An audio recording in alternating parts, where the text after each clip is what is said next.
Students of class 11th economics बेटा, जैसे कि आपको ना +1 की इकोनॉमिक्स के सारे बेसिक कंसेप्ट जो हैं वो क्लियर करवा दिए गए हैं। अब आपको क्लास 12th की ये जो है आपकी बुक शुरू करवा दी जाएगी।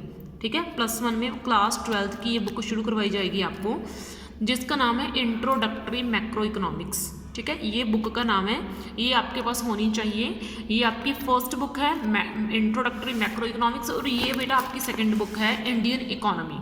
ठीक है, इंडियन इकोनॉमिक डेवलपमेंट। ठीक है, दोनों TR जैन की बुक्स हैं। ठीक है, सबसे पहले तो आपको मैं बुक्स के बारे में इंफॉर्मेशन दे दूं। ठीक है, ये इंट्रोडक्टरी मैक्रो इकोनॉमिक्स ये आपकी फर्स्ट बुक है, रिटन बाय TR जैन है। ये आपकी सेकंड बुक है इंडियन इकोनॉमिक डेवलपमेंट। ठीक है, तो सबसे पहले जो मैं बुक आपको शुरू करवाऊंगी बेटा वो है आपकी ये इंट्रोडक्टरी मैक्रो इकोनॉमिक्स। ठीक है, ये मैंने बुक आपको शुरू करवानी है। इसमें मैं आपको थोड़ा सा सिलेबस के बारे में इंफॉर्मेशन दे दूं।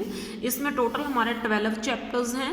ठीक है, और जिसमें से मैं आपको पहले फर्स्ट चैप्टर जो है शुरू करवाऊंगी इंट्रोडक्शन।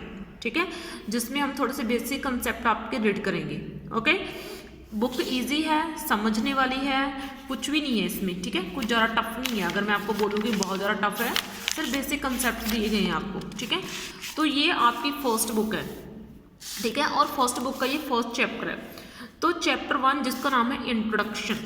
ठीक है, अब इसमें चैप्टर में देखो हमने ये 3 कंसेप्ट रीड करने हैं। सबसे पहले हमने रीड करना है मीनिंग ऑफ मैक्रो इकोनॉमिक्स की। सबसे पहले मैक्रो इकोनॉमिक्स होती क्या है, उसके बाद हमने रीड करना है how macro economics differ from micro economics की। जो आपने +1 में माइक्रो इकोनॉमिक्स रीड करी है उससे कितनी अलग है मैक्रो इकोनॉमिक्स और कैसे है। ठीक है, अब हमने स्कोप पढ़ना है। स्कोप यानी कि मैक्रो इकोनॉमिक्स कहाँ कहाँ पे यूज़ होगी, और सिग्निफिकेंस और इसके फ़ायदे पढ़ने हैं हमने मैक्रो इकोनॉमिक्स के। समझ में आई बात। ठीक है, अब देखो मैं आपको मीनिंग करवा रही हूँ किसका, मैक्रो इकोनॉमिक्स का, कि मैक्रो इकोनॉमिक्स का मीनिंग क्या है। The term macro in English has its origin in the Greek term macros.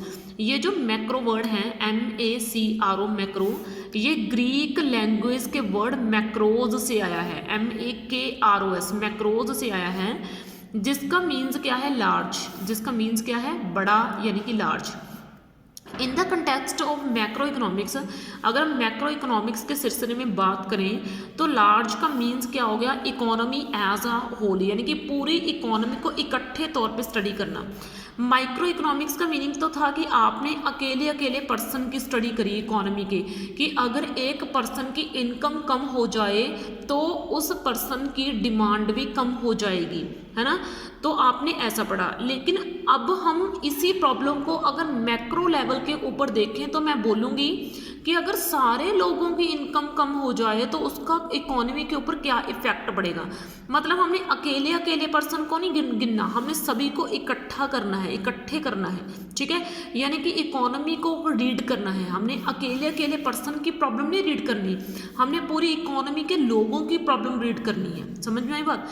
दस इस तरीके से जो मैक्रो इकोनॉमिक्स है इज डिफाइंड एज, उसको हम डिफाइन कर सकते हैं as that branch of economics, की मैक्रो इकोनॉमिक्स जो है इकोनॉमिक्स की वो ब्रांच है विच स्टडीज, जो स्टडी करती है इकोनॉमिक इश्यूज और इकोनॉमिक प्रॉब्लम्स को।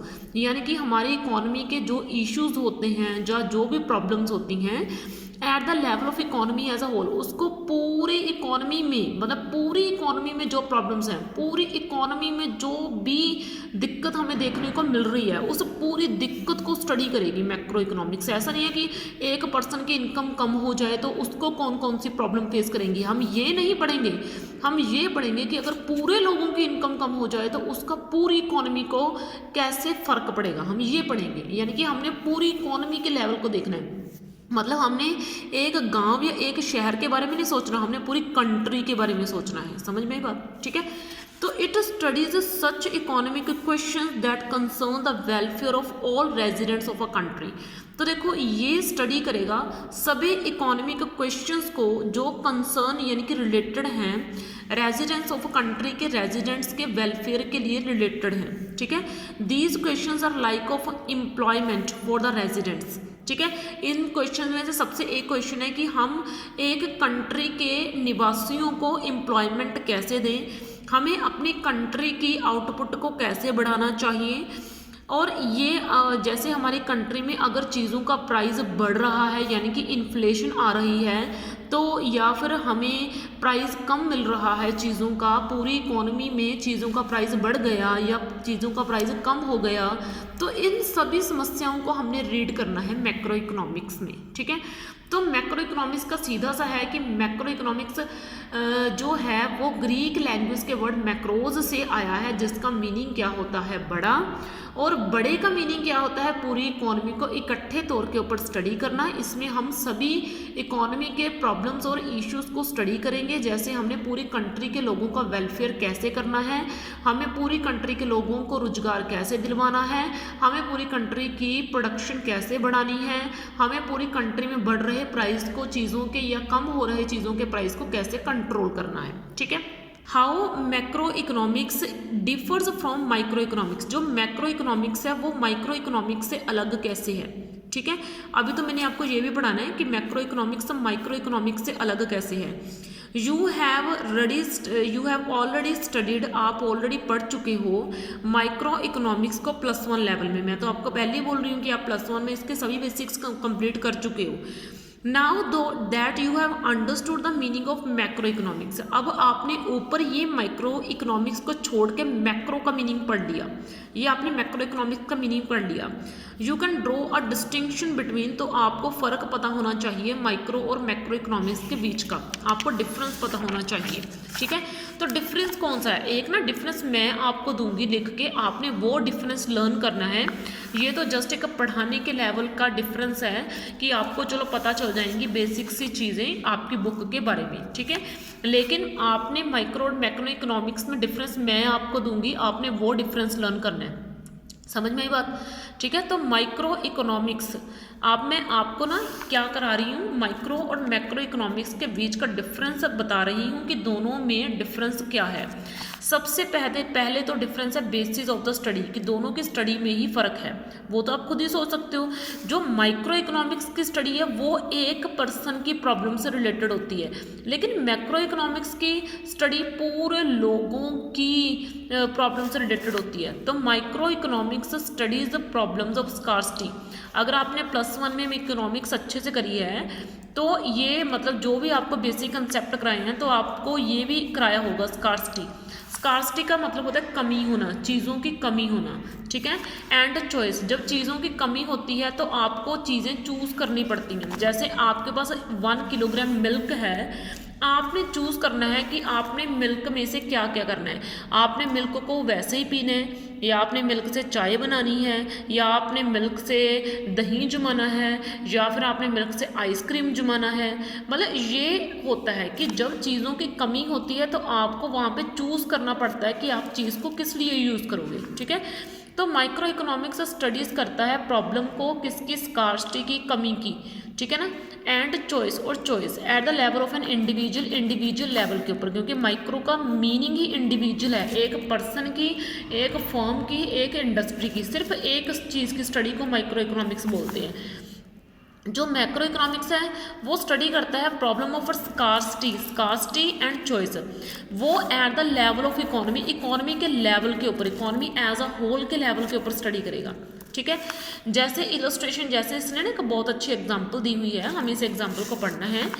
तो मैक्रो इकोनॉमिक्स स्टडी करेगा how a consumer exercises his choice of goods, कि एक पर्सन को अपनी चीज़ों को कैसे चूज़ करना चाहिए, कौन सी चीज़ को चूज़ करना चाहिए ताकि उसे ज़्यादा से ज़्यादा सेटिस्फैक्शन मिल सके उसकी इनकम को खर्च करके। अब हम हैं, हमारी जितनी इनकम है, हम नहीं चाहेंगे कि हम अपनी इनकम को वेस्ट करें, हम कहेंगे कि हम अपनी इनकम को उन्हीं चीज़ों के ऊपर खर्च करेंगे जो चीज़ें हमारे लिए ज़रूरी हैं, जो चीज़ों से हम सेटिस्फाई हुए। हम वो चीज़ें थोड़ी ना ले लेंगे जो हमारे लिए ज़रूरी नहीं है। ठीक है, तो ये तो हो गया माइक्रो इकोनॉमिक्स। माइक्रो इकोनॉमिक्स में हम एक कंज्यूमर की स्टडी करेंगे, किसकी, एक कंज्यूमर की स्टडी करेंगे। कंज्यूमर कौन सा होता है, हम जैसे लोग कंज्यूमर हैं जो चीज़ों को कंजम्पशन करते हैं। ठीक है, आपको ये भी पता होना चाहिए कि कंज्यूमर कौन होता है। हम लोग कंज्यूमर हैं जो चीज़ों को कंज्यूम करते हैं, चीज़ों को यूज़ करते हैं। ठीक है, ओके, तो और देखो बेटा मैक्रो इकोनॉमिक्स में क्या है, हम स्टडी करते हैं how the national resource, national यानी कि पूरी कंट्री के रिसोर्सेज को हमें कैसे यूज़ करना चाहिए, ठीक है, so that the welfare of the residents is maximised. इसमें हम एक पर्सन की सेटिस्फेक्शन नहीं देखते मैक्रो इकोनॉमिक्स में। मैक्रो इकोनॉमिक्स में हम ये देखते हैं कि पूरी कंट्री के लोगों को कैसे वेलफेयर मैक्सिमाइज हो सके, सोशल वेलफेयर उनका कैसे ज़्यादा से ज़्यादा हो सके, ठीक है। तो सबसे पहला डिफरेंस तो यही है कि दोनों की स्टडी में डिफरेंस है, ठीक है। तो मैं आज आपको इतना ही करवाऊंगी, सिर्फ मैंने आज आपको बेसिक समझाया है कि ये आपके इकोनॉमिक्स में आपको पढ़ने को मिलेगा, ठीक है। बाकी इसका आगे वाला कंसेप्ट बेटा मैं वो आपको नेक्स्ट वीडियो में करवा दूंगी, ठीक है। देन ओके बेटा, थैंक यू। इस वीडियो में आपके लिए इतना ही, ओके बच्चे।